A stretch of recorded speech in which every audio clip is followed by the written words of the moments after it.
The economy is currently in a terrible state, and insiders and experts say there may be further taxes.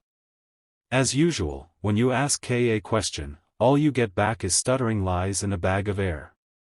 In today's video, we will watch and react to this while going over all of the most recent news from across the nation, but first hit the like button. This comes after Rachel Reeves' disastrous budget today, when Keir was grilled about it and refused to answer whether Reeves will be the Chancellor at the next general election. Additionally, join our rapidly expanding community by subscribing to the channel. Just a brief note to let you know that we do have new 1E t-shirts available on our website. Visit British.com or click the link in the description. The Prime Minister was questioned by GB News political editor Christopher Hope regarding the stagnant UK economy after outlining ambitions to make the UK a global leader in the AI sector. He said that waiting 3 years for the benefits of AI is too long to help the economy now, and next year the pound is down, and the economy is in a state of collapse. Keir Starmer has evaded a question about whether Rachel Reeves will still be his Chancellor at the next general election. You already know all of this. When your firm complains about your October budget, what are your plans? Will you reduce benefits? Bill, will Rachel serve as your Chancellor again at the upcoming general election? Chris, let me be very clear, we will adhere to the fiscal rules, which is a very important thing that we have stated throughout.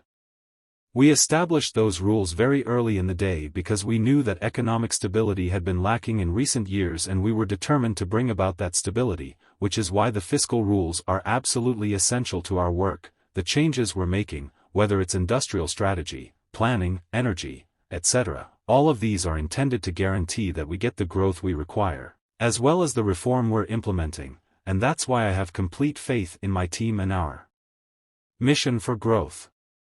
We never pretended, and no one would logically argue that you can turn around our economy and our public services after 14 years of failure. It will take time, I said before Christmas before the election. The question is, are you setting up the right conditions, have the determination, and are you pulling the right levers for growth? We are doing all of those things under the aegis of our fiscal rules. Thank you very much. Chris. Well, Chancellor Rachel Reeves is under increasing pressure after the pound touched $121 on Monday morning, its lowest level against the dollar since November 2023. Growing borrowing costs for the government's borrowing rate has increased to its highest level since 2008, heightening worries about the fiscal health of the Treasury. The volatility of the gilt markets has raised new concerns regarding the Chancellor's capacity to fulfill her expenditure and debt goals at a time when borrowing costs are increasing everywhere. Some analysts contend that recent policy moves have rendered the UK's position especially precarious. With the yield on 10-year bonds rising to 4.89%, the highest level in almost 20 years, government borrowing costs have reached alarming heights.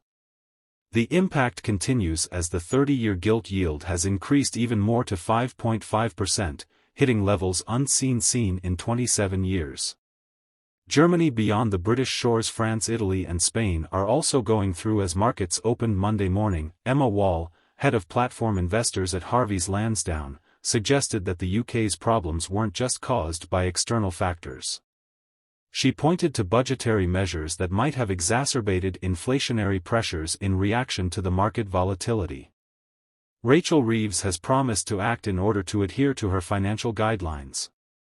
With her fiscal statement due at the end of March, the Chancellor may suddenly have to make tough choices. Labour is attempting to maintain that everything is okay, but the fact that Keir Starmer has repeatedly declined to confirm whether Rachel Reeves will continue to serve as Chancellor says volumes, according to Gareth Davies MP, Shadow Financial Secretary. Rachel Reeves created this situation in Downing Street, yet the Prime Minister is searching for someone to blame. In other news, retirees can now secure significantly higher guaranteed incomes from their $100,000 pension pots as ongoing turbulence in the bond market is driving up annuity rates. The markets and businesses are watching because Labour promised stability and confidence but has lost control and needs to reverse before things get worse for families. Because of the sharp increase in guaranteed pension income brought about by UK government bond yields hitting their highest levels since 1998, a 65-year-old can now receive up to £7,425 a year through a single life-level annuity with a 5-year guarantee. This represents a substantial increase from £7,235 only a week ago as annuity rates rise due to ongoing bond market volatility. The UK is under additional pressure as foreign investors worry about growing debt, slow economic growth, and ongoing inflation. The situation worsened after Rachel Reeves's budget in November, which promised higher taxes and more spending with inflation 2.6% higher than the government's 2% target. As a result, 30-year government bond yields have risen above 5%, reaching their highest level since 1998 due to a global sell-off of government bonds.